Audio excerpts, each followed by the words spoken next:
నమస్కారం, welcome to 1TV news.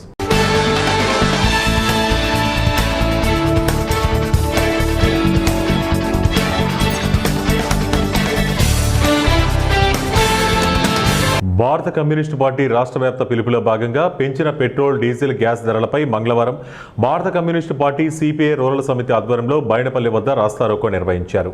ఈ సందర్భంగా రూరల్ కార్యదర్శి నాగదాసరి ఇమ్మానియల్ మాట్లాడుతూ 2014లో బీజేపీ అధికారంలోకి వచ్చాక బడా కార్పొరేట్ కంపెనీలకు తగ్గించిన పన్నులు, ఎగవేతలు, ప్రోత్సాహకాలు, రాయితీలు, రుణమాఫీ రూపంలో 71,52,073 కోట్ల మేర లబ్ధి చేకూర్చారు. ఇదే కాలంలో పెట్రోల్, డీజిల్ ధరలపై ఎంత కనీసంగా లెక్కేసుకున్నా 65,56,108 కోట్లు సాధారణ ప్రజల నుంచి గుంజుకున్నారన్నారు. పెట్రోల్, డీజిల్, గ్యాస్ ధరలను ఇష్టానుసారం పెంచేసి ప్రయాణాలను కుదించుకుని ఇంధన పొదుపు పాటించాలని, వంట నూనెల వాడకం తగ్గించాలని, ఎరువుల వినియోగాన్ని తగ్గించి సేంద్రియ సేద్యం చేయాలని, బంగారం కొనవద్దని ఉచిత సలహాలు ఇస్తూ తాము మాత్రం పొదుపు పాటించకుండా సామ్రాజ్యవాదులకు, ముఖ్యంగా అమెరికాకు దాసోహం అవ్వడం వల్ల వచ్చిన సమస్యను కప్పిపుచ్చుకోవడానికి పొదుపు మంత్రం పాటిస్తూ కేంద్ర ప్రభుత్వాన్ని తీవ్రంగా విమర్శించారు. పెంచిన పెట్రోల్, డీజిల్, గ్యాస్, నిత్యావసర వస్తువుల ధరలను తగ్గించాలని రాష్ట్ర సమితి పిలుపులో భాగంగా ఈరోజు బద్వేల్ రూరల్ ప్రాంతమైనటువంటి బైనపల్లె గ్రామం వద్ద రాస్తారోహణ నిర్వహించడం జరుగుతూ ఉంది. ఈ కార్యక్రమానికి భారత కమ్యూనిస్టు పార్టీ సిపిఐ నాయకులు, దళిత హక్కుల పోరాట సమితి నాయకులు పాల్గొనడం జరుగుతూ ఉంది. మేము అడుగుతూ ఉన్నాం, నరేంద్ర మోడీ వచ్చి 12 సంవత్సరాలు అవుతున్నా కూడా పెట్రోలు, డీజిల్, గ్యాస్ ధరలు పెంచడమే తప్ప తగ్గించినటువంటి దాఖలాలు లేవు. అట్లాగే విశాఖ స్టీల్ ప్లాంట్లో 120 టన్నుల ఉక్కు ద్రావణం ఉప్పొంగి జరిగిన ప్రమాదంలో 8 మంది కార్మికులు సజీవ దహనం కావడానికి కేంద్ర రాష్ట్ర ప్రభుత్వాల నిర్లక్ష్యమే కారణమని సిపిఐ-ఎంఎల్ లిబరేషన్ పార్టీ ఆరోపించింది.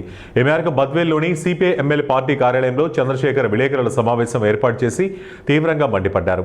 విశాఖ స్టీల్ చరిత్రలో ఎన్నడూ లేని విధంగా జరిగిన దుర్ఘటన ఇదని ఆవేదన వ్యక్తం చేశారు. మేమే ప్లాంట్ను కాపాడామని చెప్పుకునే కూటమి ప్రభుత్వం కార్మికుల భద్రతలో పూర్తిగా విఫలమైందని, ముందస్తు ప్రమాద నివారణ చర్యలు పాటించకుండా ప్రమాదం తర్వాత డ్రామాలు ఆడుతున్నారని విమర్శించారు. పవన్ కళ్యాణ్, నారా లోకేష్ పర్యటనలో కేవలం ప్రెస్ మీట్లు, కంటితుడుపు చర్యలే అని ఘాటు వ్యాఖ్యలు చేశారు. చనిపోయిన ప్రతి కార్మికుడి కుటుంబానికి ₹1 కోటి నష్టపరిహారంతో పాటు మృతుల కుటుంబంలో ఒకరికి ఉద్యోగం ఇచ్చి ఆదుకోవాలని, గాయపడిన ప్రతి కార్మికుడికి నాణ్యమైన వైద్యంతో పాటు 10 లక్షల పరిహారం ఇవ్వాలని డిమాండ్ చేశారు. 2 లక్షల రూపాయలు మాత్రమే ప్రకటించారు. అదేవిధంగా ఒక పక్క ప్రజలను మొబ్బపెట్టేదానికి ఇటు లోకేష్ గారు, ఇటు పవన్ కళ్యాణ్ గారు పర్యటనలు ప్రెస్ మీటింగ్ పెట్టి ప్రజలను మొబ్బపెడుతున్నారు. దీన్ని పక్కదారి పట్టిస్తున్నారు. ఇటు కేంద్ర ప్రభుత్వము, రాష్ట్ర ప్రభుత్వము ఉక్కు ఫ్యాక్టరీని కాపాడుతాం, దాన్ని డెవలప్మెంట్ చేస్తామని చెప్పేసి అనేక మార్లు కేంద్ర ఉక్కు మంత్రి వచ్చి అనేక మార్లు హామీ ఇచ్చి పోయినారు. చనిపోయినటువంటి 8 మంది కుటుంబాలను ఆదుకోవాలా, 6 మందికి గాయాలని వాళ్ళ కుటుంబాలు కానీ ఆదుకోవాలని చెప్పేసి భారత కమ్యూనిస్ట్ పార్టీ సిపిఐ-ఎంఎల్ రిప్లేషన్గా డిమాండ్ చేస్తున్నాము. ఈరోజు చనిపోయినటువంటి 8 కుటుంబాలకు ఒక్కొక్కరికి ₹1 కోటి చొప్పున నష్టపరిహారం ఇవ్వాలా, వాళ్ళ కుటుంబంలో ఒకరికి ఉద్యోగము ఇవ్వాలా, దాంతోపాటు గాయపడిన వారికి 10 లక్షల రూపాయలు ఇవ్వాలని చెప్పేసి డిమాండ్ చేస్తున్నాము. ఇది కేవలం కేంద్ర రాష్ట్ర ప్రభుత్వం నిర్లక్ష్యం అని చెప్పేసి స్పష్టంగా అర్థమవుతుంది. కాబట్టి తక్షణమే కూటమి ప్రభుత్వం ఉన్నటువంటి లోకేష్ కానీ, పవన్ కళ్యాణ్ కానీ సింగరేణి కార్మికులకు కాంగ్రెస్ ప్రభుత్వంలో జరుగుతున్న అన్యాయాలపై జయశంకర్ భూపాలపల్లి జిల్లా Bhupalpally Singareni area KTK1 incline నందు ఏర్పాటు చేసిన సమావేశంలో భూపాలపల్లి మాజీ ఎమ్మెల్యే గండ్ర వెంకటరమణారెడ్డి పాల్గొని అధికార కాంగ్రెస్ పార్టీపై తీవ్ర విమర్శలు చేశారు. ఈ సందర్భంగా మాజీ ఎమ్మెల్యే గండ్ర వెంకటరమణారెడ్డి మాట్లాడుతూ కాంగ్రెస్ ప్రభుత్వంలో కార్మికుల జీతాల కోసం బ్యాంకుల చుట్టూ తిరుగుతున్న పరిస్థితి కనపడుతుందని, రాష్ట్ర ప్రభుత్వం సింగరేణికి బిల్స్ ఇవ్వకపోగా దాదాపు 5,000 కోట్ల రూపాయలు సింగరేణి సంస్థకు బకాయి పడ్డారన్నారు. దీనివల్ల సింగరేణి సంస్థ దివాళా తీసే పరిస్థితి ఏర్పడిందన్నారు. నేడు సింగరేణిలో వారసత్వ ఉద్యోగాల అంశంలో ప్రభుత్వం మొండి వైఖరి అవలంబిస్తోందని ఆరోపించారు. సింగరేణిలో సుమారు 13,000 మంది కార్మిక కుటుంబాలకు సంబంధించిన వారసత్వ ఉద్యోగాల మెడికల్ అన్ఫిట్ అంశంలో ప్రభుత్వం నిర్లక్ష్యంగా వ్యవహరిస్తోందని గండ్ర ఆరోపించారు. భూపాలపల్లి అభివృద్ధి అంతా గత బీఆర్ఎస్ ప్రభుత్వ హయాంలోనే జరిగిందని, ప్రస్తుత ప్రభుత్వం జిల్లాకు ప్రత్యేకంగా చేసిన అభివృద్ధి ఏదీ కనిపించడం లేదని ఆయన విమర్శించారు. ఇప్పుడు అధికార పార్టీ కార్మికుల సమస్యలను పరిష్కరించకుండా మొండి చేయి చూపడం సరికాదని అన్నారు. భూపాలపల్లిని జిల్లాగా ఏర్పాటు చేయడం, మెడికల్ కాలేజీ మంజూరు చేయడం వంటి కీలక నిర్ణయాలు గత ప్రభుత్వంలో తీసుకున్నట్లు గుర్తు చేశారు. సింగరేణి కార్మికులకు అవసరమైన వసతులు ఎక్కడా లేని విధంగా డబుల్ బెడ్రూమ్ ఇళ్ల వంటి సంక్షేమ కార్యక్రమాలు గత ప్రభుత్వంలో అమలు చేశారని గుర్తు చేశారు. ఈ నెల 12వ తేదీన మాజీ మంత్రివర్యులు MLA Harish Rao Bhupalpally BRS party జిల్లా కార్యాలయంలో ఏర్పాటు చేసిన సమావేశానికి వస్తున్న నేపథ్యంలో సింగరేణి కార్మికులు అధిక సంఖ్యలో పాల్గొనాలని పిలుపునిచ్చారు. ప్రభుత్వం వచ్చిన తర్వాత ఎంత డబ్బు వస్తుందో మీరు చూస్తా ఉన్నారు. కేవలం పర్సెంటేజ్ గతంలో 16% నుంచి 34% దాకా తీసుకెళ్లినటువంటి చరిత్ర మరి కేసీఆర్ గారు దక్కితే వీళ్ళు ఏదో 1%, 2% పెంచినామని చూపెట్టినా మీకు వచ్చేటువంటి డబ్బులలో మాత్రం కోతలు పెడతా ఉన్నారు.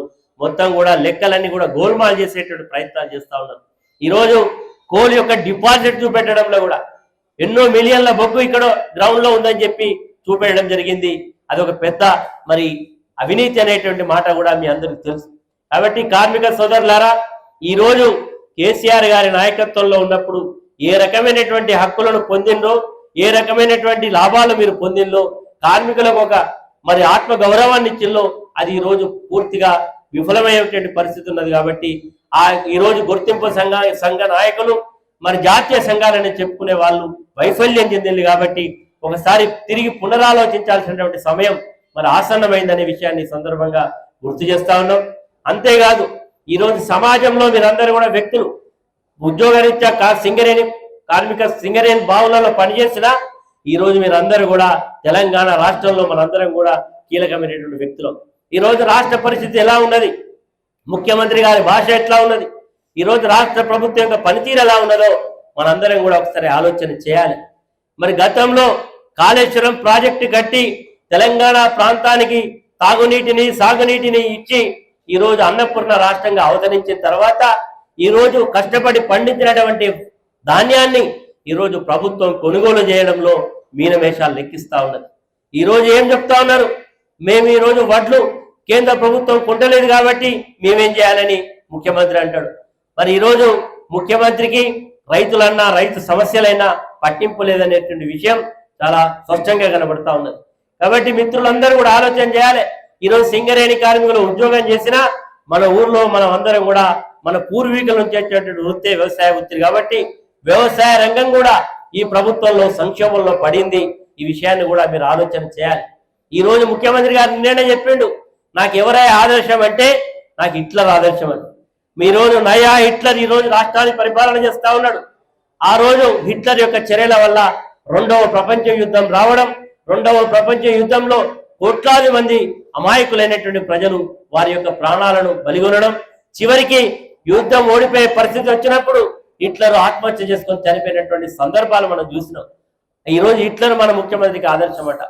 ఈరోజు హిట్లర్ ఆదర్శం అయితే రాష్ట్రం యొక్క మనం అందరం కూడా ఒకసారి ఆలోచన చేయాలి.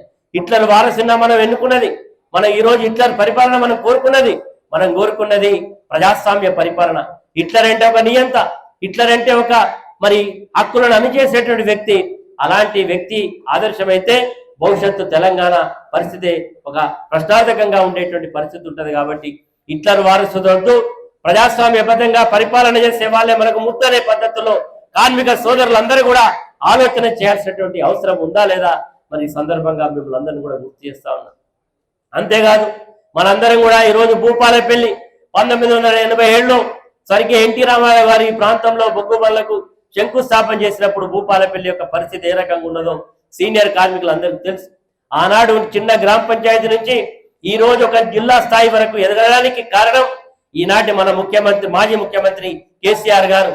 అభివృద్ధి అంటే కేవలం ఒక ప్రాంతమే కాదు, మరి అభివృద్ధి అంతా కూడా వికేంద్రీకరణ జరగాలి, మారుమూల ప్రాంతాలు కూడా అభివృద్ధి చేయాలనే ఉద్దేశంతో భూపాలపల్లిని ఈ రోజు ఒక జిల్లా కేంద్రంగా తీసుకురావడం, ఈ రోజు ఒక మెడికల్ కాలేజ్ తీసుకురావడం, ముఖ్యంగా కార్మికులకు సంబంధించినటువంటి నేను మొదటిసారి ఎమ్మెల్యే అయినప్పుడు నాకు అత్యధికంగా వచ్చినటువంటి రిప్రజెంటేషన్స్ ఏవి కూడా ఒక క్వార్టర్ కప్పియండి, మాకు క్వార్టర్ కావాలని చెప్పి ప్రతి కార్మికుడు వచ్చి నాకు కలిసేది. నేను ఆలోచన చేసి ఆ రోజు ముఖ్యమంత్రి దగ్గరికి వెళ్ళి, సార్ మా కార్మికులందరికీ కూడా మరి ఎవరు మనం పేదవాళ్ళకు 2 బెడ్రూమ్లు ఇల్లు కట్టిస్తున్నాం, కార్మికుల ఇళ్లలో పోతే 1 బెడ్రూమ్ ఉంటుంది, మరి పిల్లలు ఎక్కడ పడుకోవాలి, తల్లిదండ్రులు వస్తే ఎక్కడ పడుకోవాలి, ఇది బాగాలేదని చెప్పి డబుల్ బెడ్రూమ్ యొక్క విధానాన్ని మన భూపాలపల్లిలో తీసుకొచ్చి ఈరోజు మరి రామప్ప కాలనీ నిర్మాణం చేయడం, 1000 స్క్వేర్ గతంలో నిర్మాణం చేయడం, ఈ రకంగా మరి భూపాలపల్లి యొక్క కార్మికుల గురించి ఆలోచన చేసి ముందుకు పోవడం జరిగింది. భూపాలపల్లి సమగ్ర అభివృద్ధికి ఒక పునాది పడడం జరిగింది కేసీఆర్ గారి నాయకత్వంలో. ఈరోజు భూపాలపల్లి ప్రాంతంలో గతంలో ఒక పేద విద్యార్థి ఒక మెడికల్ కాలేజీలో చదువుకోవాలంటే చాలా పరిమిత సంఖ్యలో సీట్లు ఉండేది. కేసీఆర్ గారు తెలంగాణ రాష్ట్రంలో ముఖ్యమంత్రి 2వసారి అయిన తర్వాత పేద విద్యార్థులకు మరి ముఖ్యంగా మెడికల్ విద్యను పేదవాడికి అందించాలి, దానివల్ల చాలా మందికి మరి పేదవాళ్లకు సేవ జరుగుతుందనే ఉద్దేశంతో మెడికల్ కాలేజీని మన భూపాలపల్లికి తెచ్చినటువంటి ఘనత మరి కేసీఆర్ గారి నాయకత్వంలో జరిగింది. కాబట్టి మిత్రులందరూ కూడా ఆలోచన చేయాలి, కేవలం సింగరేణి యొక్క భవిష్యత్తే ప్రశ్నార్థకం కాదు, తెలంగాణ సమాజమే ఈరోజు ఒక రకమైనటువంటి ఇబ్బందులలో ఉన్నది. దానికి కారణం పరిపాలన అనుభవం లేనటువంటి వ్యక్తి చేతిలో ఈ రాష్ట్రం ఉండడం. ఈరోజు మరి ఏ రకంగా పరిపాలన సాగుతుందో మీరు చూస్తా ఉన్నారు. ఈరోజు హైడ్రా పేరు మీద పేదల ఇల్లు ఏ రకంగా కూల్చబడతా ఉన్నాయి, ఈరోజు హైడ్రా పేరు మీద ఏ రకమైనటువంటి విధ్వంసం జరుగుతూ ఉన్నది, అధికారులను అడ్డుపెట్టుకొని ఏ రకంగా హైడ్రా పేరు మీద బ్లాక్ మెయిల్ చేస్తా ఉన్నారో మీరు చూస్తా ఉన్నారు. కాబట్టి తెలంగాణలో ఉండేటువంటి మరి పౌరులుగా ఈ ప్రభుత్వం చేసేటువంటి దుర్మార్గాలను ఎండగట్టడంలో మన అందరం కూడా ముందు వరుసలో ఉండాలి. సమయం వచ్చినప్పుడు ఖచ్చితంగా ప్రభుత్వానికి వ్యతిరేకంగా కార్మిక లోకమంతా కూడా లేవాల్సినటువంటి అవసరం ఉంది. ఈ ప్రభుత్వానికి వ్యతిరేకంగా తిరగబడాల్సిన అవసరం ఉందని సందర్భంగా గుర్తు చేస్తూ, గతంలో సాధించినటువంటి హక్కులను పోతూ ఉంటే మనం చూస్తూ ఊరుకోవాలా, లేదు తిరగబడి మనం తిరిగి సాధించాలా, మీ చేతుల్లోనే ఉన్నది, మీరే దానికి కర్త కర్మ క్రియలు కావాలని ఈ సందర్భంగా కోరుతా ఉన్నా. చివరిగా ఈ రోజు సింగరేణి కార్మికులు ఆ రోజు కేసీఆర్ గారి నాయకత్వంలో పొందినటువంటి ఉద్యోగాలలో నేను శాసనసభలో నిండు సభలో కోరిన, చాలా మంది తల్లిదండ్రుల ద్వారా వచ్చినటువంటి ఉద్యోగాలలో బొగ్గు బయళ్ళల్లో ముఖ్యంగా మా ఆడబిడ్డలు కూడా వచ్చేళ్ళు చాలా మంది క్వాలిఫైడ్ ఉన్నారు, ఇంజనీరింగ్ చదివిన వాళ్ళు, డెంటల్ డాక్టర్లు, ఇంజనీరింగ్ డిగ్రీ చదివిన వాళ్ళు చాలా మంది ఉన్నారు. వారికి అర్హతను బట్టి బయట వాళ్ళకి ఇచ్చే ఉద్యోగాలు ఏలూరు జిల్లా నూజివీడు నియోజకవర్గ పరిధిలోని ముసునూరు గ్రామంలో తెలుగుదేశం పార్టీ గ్రామ అధ్యక్షుడు గార్లపాటి నరసింహారావు ఆధ్వర్యంలో Vasan I care hospital Vijayawada వారిచే ఉచిత కంటి వైద్య శిబిరం నిర్వహించారు. ఈ సందర్భంగా గార్లపాటి నరసింహారావు మాట్లాడుతూ ఎన్టీఆర్ వైద్య సేవ, ఈహెచ్ఎస్, సిజిహెచ్ఎస్, ఎఫ్సిఐ, ఈఎస్ఐ మరియు ఆరోగ్య భద్రతా కార్డుదారులకు అన్ని రకాల కంటి వైద్య సేవలు అందుబాటులో ఉన్నాయని తెలిపారు. ఎన్టీఆర్ వైద్య సేవ పథకం ద్వారా కంటి ఆపరేషన్లు పూర్తిగా ఉచితంగా నిర్వహిస్తున్నట్లు వివరించారు. అన్ని ప్రధాన ఇన్సూరెన్స్ కంపెనీల ద్వారా క్యాష్లెస్ వైద్య సేవలు కూడా అందుబాటులో ఉన్నాయని తెలిపారు. గ్రామ ప్రజలు కంటి ఆరోగ్యంపై శ్రద్ధ వహించి ఇలాంటి కంటి వైద్య శిబిరాలను సద్వినియోగం చేసుకోవాలని ఆయన సూచించారు. ఈ కార్యక్రమంలో నూజివీడు నియోజకవర్గ ఎస్సీసీఎల్ అధ్యక్షుడు కొండేటి ఉదయ్ కిరణ్, బాబీ, ముసునూరు గ్రామ ప్రజలు, తెలుగుదేశం పార్టీ నాయకులు, ప్రజాప్రతినిధులు తదితరులు పాల్గొన్నారు. కంటి పొరలు కానీ కంటికి సంబంధించి కానీ హాస్పిటల్ వారు క్యాంపు పెట్టారు, విజయవాడ ఆస్ట్రేలియా క్యాంప్ పెట్టారు. దాని ఏంటంటే మన ఊళ్ళో మన ప్రజలకి అందరికీ అందుబాటులో కూడా మనం కూడా తేవాలని తీసుకొచ్చాం. అందరూ కూడా కంటి సమస్యల గురించి కానీ కంటి పొరల గురించి కానీ ఆపరేషన్ చేయాలంటే ఒక బస్సు కూడా పెట్టాలన్నారు. వాళ్ళే వస్తువుని తీసుకెళ్ళి ఆపరేషన్ కూడా చేసి ఇంటికి పంపుతానన్నారు. ప్రతి ఒక్క పని మనం వినియోగించుకోవాలని కోరుతున్నాం. కంటి పొరలు కానీ కంటికి సంబంధించి కానీ హాస్పిటల్ వారు క్యాంపు పెట్టారు, విజయవాడ ఆస్ట్రేలియా క్యాంప్ పెట్టారు. దాని ఏంటంటే మన ఊళ్ళో మన ప్రజలకి అందరికీ అందుబాటులో కూడా మనం కూడా తేవాలని తీసుకొచ్చాం. అందరూ కూడా కంటి సమస్యల గురించి కానీ కంటి పొరల గురించి కానీ ఆపరేషన్ చేయాలంటే ఒక బస్సు కూడా పెట్టాలన్నారు. వాళ్ళే వస్తువుని తీసుకెళ్ళి ఆపరేషన్ కూడా చేసి ఇంటికి పంపుతానన్నారు. ప్రతి ఒక్క పని మనం వినియోగించుకోవాలని కోరుతున్నాం.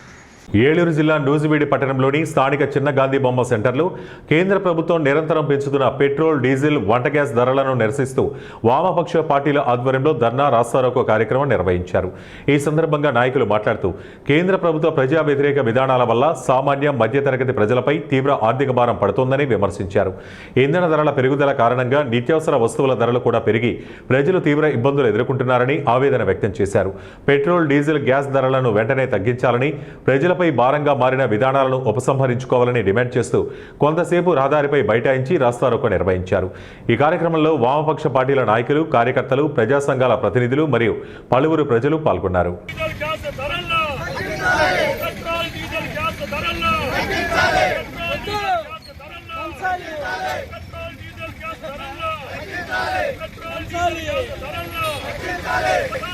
కడప జిల్లా కలసపాడులో 12 ఏళ్ల మోడీ పరిపాలన, సంక్షేమ పథకాలు, అభివృద్ధి మండల సర్వసభ్య సమావేశంలో బద్వేలు వ్యవసాయ market committee chairperson Narisetti Supraja మాట్లాడారు. ఈ సందర్భంగా ఆమె మాట్లాడుతూ బద్వేలు నియోజకవర్గంలో జాతీయ రహదారుల నిర్మాణం, అభివృద్ధి పెద్ద ఎత్తున జరుగుతోందన్నారు. జలజీవన మిషన్ ద్వారా ప్రతి ఇంటికి కుళాయి నీరు, ఉపాధి హామీ, రైతులకు ఎరువుల సబ్సిడీ, వ్యవసాయ పరికరాలు, మహిళా సంక్షేమ పథకాలు, దేశ అభివృద్ధికి ఎన్నో కార్యక్రమాలు కూటమి ప్రభుత్వం చేపట్టడం జరిగిందన్నారు.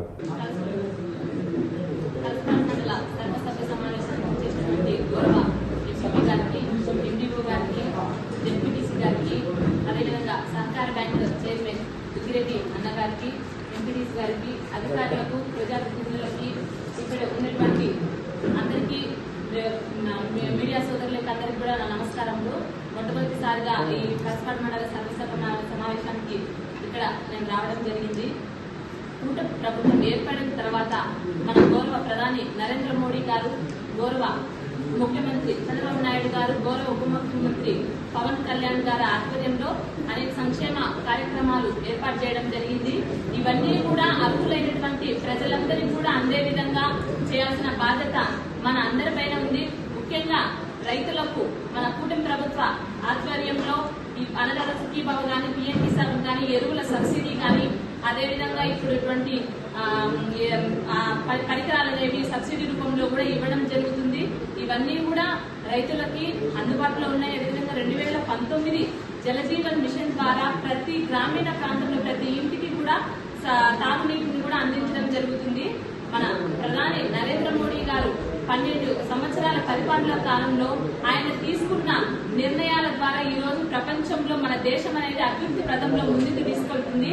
ఈ విధంగా చూస్తే మనం ఈ రోజు మన బద్వేలు తాలూకా మీద కూడా ఇలా జాతీయ రహదారులు వెళ్ళడం, గొప్ప పరిశ్రమలు రావడం, ఇవన్నీ కూడా మన మోడీ గారి ఆధ్వర్యంలో ఇంత అభివృద్ధి అనేది జరుగుతుంది.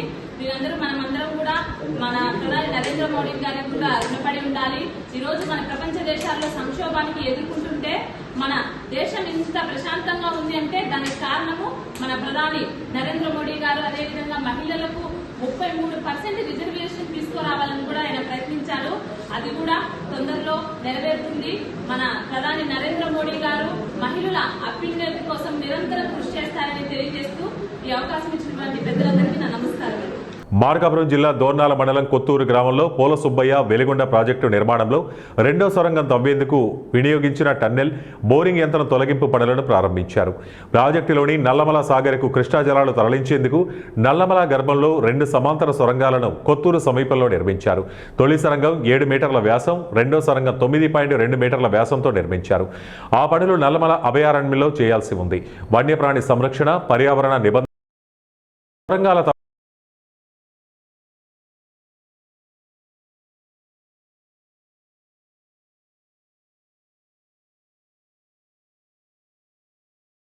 లోపలే ధ్వంసం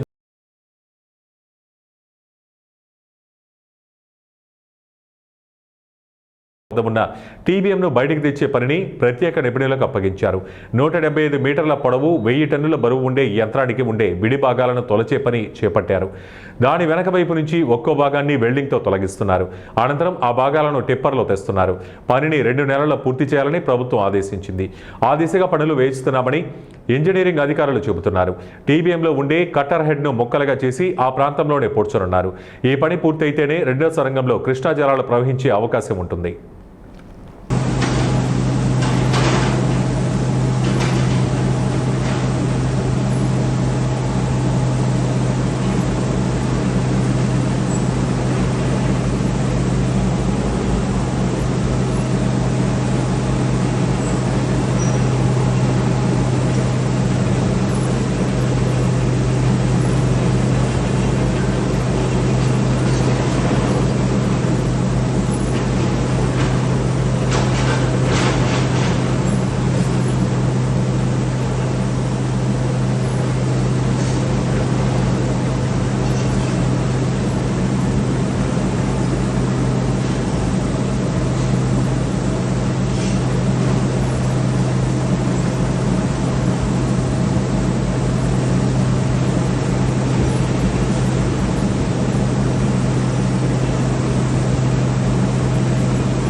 ఏలూరు నగరంలో రానున్న వర్షాకాలంలో డ్రైనేజీలు శుభ్రంగా ఉండాలంటే ప్రజలు నగరపాలక శానిటేషన్ సిబ్బందికి సహకరించాల్సిన అవసరం ఉందని ఏలూరు శాసనసభ్యులు బడేటి చంటి అన్నారు. ఈ రోజు జాలిపూడి డ్రైనేజ్ నందు షీల్డ్ తీసే కార్యక్రమాన్ని బడేటి చంటి, ఎస్ఎంఆర్ పెదబాబు పలువురు అధికారులు పరిశీలించారు. ఈ సందర్భంగా ఎమ్మెల్యే మాట్లాడుతూ నగరంలో డ్రైనేజీలందు షీల్డ్ తీసే పని 19వ డివిజన్ నుండి మొదలుపెట్టామని, రానున్న వర్షాకాలంలో ప్రజలకు ఇబ్బందులు కలగకుండా ముందు జాగ్రత్తగా చర్యలు చేపడుతున్నామని తెలిపారు.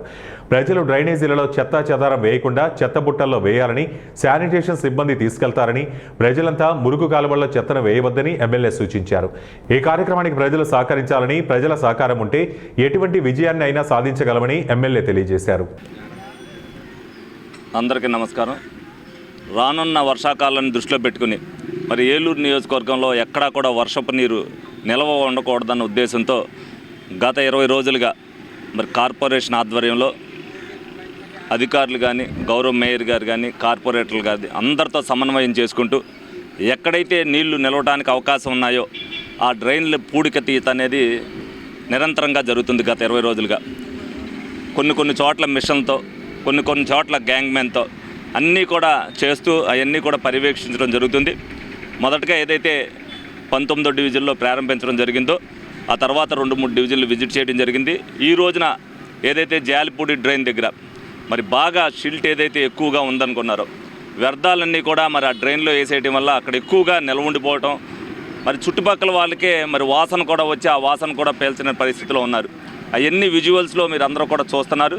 తప్పనిసరిగా ప్రజలు ఇది గమనించి ఏదైతే మీరు ఆ ఇంటి దగ్గరికి వచ్చినప్పుడు మీకు ఇచ్చిన డస్ట్బిన్లో వేయటం కానీ, లేదైతే మీకు ఇంటి దగ్గరగా పెట్టిన బిన్లో కానీ వేస్తే ఆ వ్యర్థాలు కాలువలోకి వెళ్ళకోకుండా ఉంటాయి, నీళ్ళు ఆక్కోకుండా ఉంటాయి. ఇప్పుడు రమారమి జాలిపూడి డ్రైన్లో తీయాలంటే 5 లారీలు ప్లాస్టిక్ వ్యర్థాలు కానీ, ఏదైతే మీరు కవర్లు కానీ, అలాగే మీరు వాడేసిన బట్టలతో సహా అన్నీ కూడా ఏదైతే చిరిగిపోయినాయి అన్ని వ్యర్థాలు కూడా అందులో వేయడం జరిగింది. ఇవన్నీ మీరు ఏదైతే విజిలెన్స్ చూస్తున్నారో ప్రజలు ఎవరైతే బాధ్యతాయుతంగా ఉంటారో వాళ్ళందరూ కూడా ఎట్టి పరిస్థితుల్లోనూ కూడా అవి కాలువల్లో వేయకోకుండా అవి మున్సిపాలిటీ వారు ఎవరైతే వస్తారో వాళ్ళకి అందిస్తే ఏదైనా డ్రైన్లు పూడిక కొంతైనా తగ్గే పరిస్థితి ఉంటుంది. ఎందుకంటే ప్రతి వర్షాకాలం ముందు కూడా ఇది ముందు జాగ్రత్తగా తీయవలసిన అవసరం ఎంతైనా ఉంది. ముందుగా వర్షాలు వచ్చినాయంటే మనం చాలా ఇబ్బంది పడే పరిస్థితి కూడా ఉంది. దాన్ని దృష్టిలో పెట్టుకుని ప్రజలందరూ కూడా సహకరించవలసిన అవసరం ఎంతైనా ఉంది. అధికారులు, ప్రజాప్రతినిధులు ఎంత చేసినా సరే డెఫినెట్గా ప్రజల సహకారం లేకుండా మనం చేయడానికి ఏమి ఉండదు. డెఫినెట్గా మీరు ఏదైతే చూస్తున్నారో దీన్నన్నింటినీ కూడా అరికట్టాలి అని అంటే వ్యర్థాలన్నింటినీ కూడా ఏదైతే కార్పొరేషన్ స్టాఫ్ వస్తారో వాళ్ళకి, ఏదైతే ఇంటింటికి వచ్చే వాళ్ళకి ఆ చెత్త వాళ్ళకి ఇచ్చి మీ దగ్గరలో ఏదైతే పిల్లలు ఉన్నాయో అందులో వేస్తే కొంతవరకైనా ఉపశమనం కలుగుద్దని సందర్భంగా తెలియజేస్తూ మరి దీన్ని నిరంతరంగా ఈ నెలాఖరు వరకు కొనసాగించి ఈ వర్షాకాలంలో ఎక్కడా కూడా నీళ్లు నిలవకోకుండా మరి ఏదైతే అధికారులు మేము కానీ ఎంతవరకు చేయగలిగితే అంత చేస్తాం. ప్రతి ఒక్కరు కూడా ప్రజలు కూడా దీన్ని సహకరించాలని ప్రతి ఒక్కరిని కూడా కోరుకుంటూ సెలవు తీసుకోవడం జరుగుతుంది. ఇవి ఇప్పటి వరకు ఉన్న బులెటిన్ అప్డేట్స్. మరిన్ని అప్డేట్స్ కోసం చూస్తూనే ఉండండి 1 టీవీ న్యూస్.